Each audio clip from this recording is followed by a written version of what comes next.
Facebook, YouTube এবং টিকটককে এবং social media যারা পপুলার প্ল্যাটফর্ম আছে তাদেরকে আমরা একটা চিঠি দিয়েছি বিটিআরসি থেকে।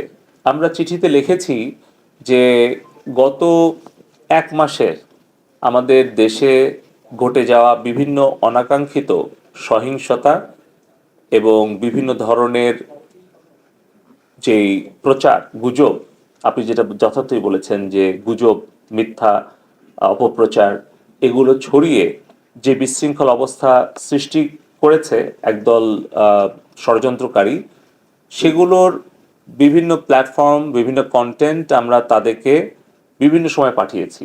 কিন্তু যতটুকু তারা কন্টেন্ট টেক ডাউন করেছে, যতগুলো প্ল্যাটফর্ম তারা ব্লক করেছে, সেই সংখ্যাটা অতি নগণ্য এবং এটা অগ্রহণযোগ্য আমাদের কাছে। এবং আমরা বলেছি যে বাংলাদেশের সংবিধান, বাংলাদেশের আইন এবং ফেসবুক, ইউটিউব, টিকটক তাদের নিজস্ব যে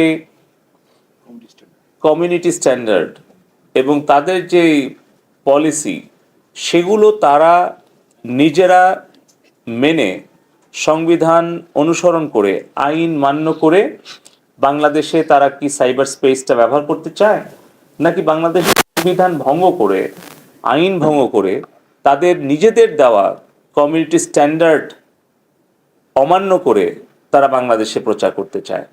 তারা কি বাংলাদেশের জন্য তারা ভিন্ন ধরনের পলিসি অ্যাপ্লাই করেছে, নাকি তারা America, Myanmar, India, Sri Lanka, Singapore, অন্যান্য দেশে, তারা ইউরোপ, আমেরিকাতে, এশিয়াতে অন্যান্য দেশে যেভাবে তারা তাদের পলিসিগুলো অ্যাপ্লাই করে, সেই স্ট্যান্ডার্ড কি তারা নিজেরা আমাদের বাংলাদেশের জন্য মানছে, নাকি ভিন্ন ভিন্ন অবস্থান নিচ্ছে?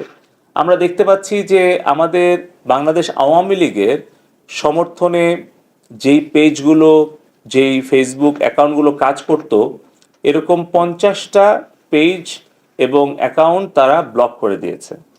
কিন্তু একই ধরনের কাজ বিএনপির ভেরিফাইড পেজ থেকে কিংবা বিএনপির যে সাজাপ্রাপ্ত সন্ত্রাসী তারেক জিয়া বিদেশ থেকে ইউটিউবে বা ফেসবুক লাইভে এসে যে সকল বক্তব্য দিচ্ছে, সেগুলো কেন ব্লক করা হচ্ছে না, সেই কন্টেন্টগুলো কেন টেক ডাউন করা হচ্ছে না? কিংবা যেগুলো চিলড্রেন অ্যাবিউজ, কিংবা আপনার আপনার আমাদের নারীদের প্রতি যে আক্রমণ অথবা অগ্নিসংযোগ অথবা যে ধরনের সন্ত্রাস এবং হত্যাকাণ্ড আমাদের গত কিছুদিনে হলো প্রচারণা গুজবের কারণে, সেগুলোর ব্যাপারে তারা কোনো ধরনের দায়িত্বশীল কোনো প্রতিক্রিয়া দেখায়নি বা কোনো ধরনের ভূমিকা রাখেনি।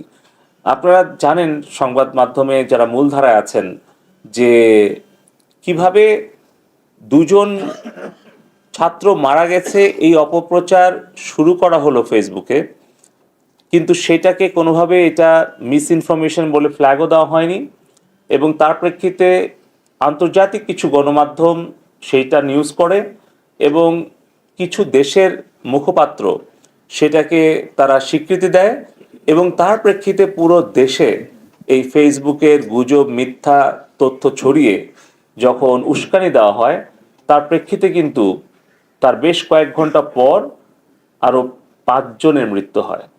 তাহলে আমরা বলেছি যে এই মৃত্যুর দায় কি ফেসবুক এড়াতে পারে?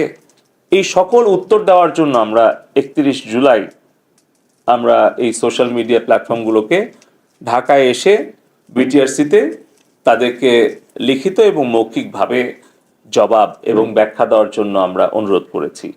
তারা এসে যুক্তি এবং ব্যাখ্যা দিয়ে যদি আমাদেরকে বুঝাতে পারে যে সারা বিশ্বের সব দেশের জন্য তাদের নীতিমালা একই এবং অন্যান্য দেশে তারা যেভাবে কন্টেন্ট তারা টেক ডাউন করে বা ব্লক করে, বাংলাদেশের ক্ষেত্রেও তারা সমানভাবে তাদের এই বৈষম্যমুক্ত আচরণ করছে বা করেছে বা করবে, তাহলে এগুলো আলোচনা, ব্যাখ্যা, বিশ্লেষণ করে তারপরে আমরা সিদ্ধান্তটা গ্রহণ করতে চাই। তো এই ব্যাপারে আমরা 31 তারিখে তাদের কাছ থেকে শুনে তারপর আমরা সিদ্ধান্ত নিতে চাচ্ছি। কোন কোন মানে এই যে আজকে 3টা থেকে চালু হবে 4G নেটওয়ার্ক, সবগুলোই চালু থাকবে। ফেসবুক, ইউটিউব এগুলা কি আমরা আসলে তো সম্পূর্ণভাবে কখনোই কোনো অ্যাপ্লিকেশন আমরা ব্লক করিনি। এটা এখন ডিপেন্ড করছে তাদের আচরণের উপরে। এখন তারা যদি আমাদের দেশের আইন, সংবিধান এবং নিরাপত্তা সব কিছু বিবেচনায় রেখে তারা যদি দায়িত্বশীল আচরণ করে, তাহলে অবশ্যই তারা বাংলাদেশে আমাদের সকলের সহযোগিতা পাবে এবং আমরা কোনো কিছু ব্লক করতে চাই না, কিন্তু আমরা তাদের ব্যাখ্যাটা জানতে চাচ্ছি। আর এই মুহূর্তে আম, অনেকেই অনেকভাবেই তারা অ্যাপ্লিকেশন ব্যবহার করছে। আমরা আমরা অনুরোধ শুধু করব যে ভার্চুয়াল প্রাইভেট নেটওয়ার্কটা ব্যবহার করা ঝুঁকিপূর্ণ।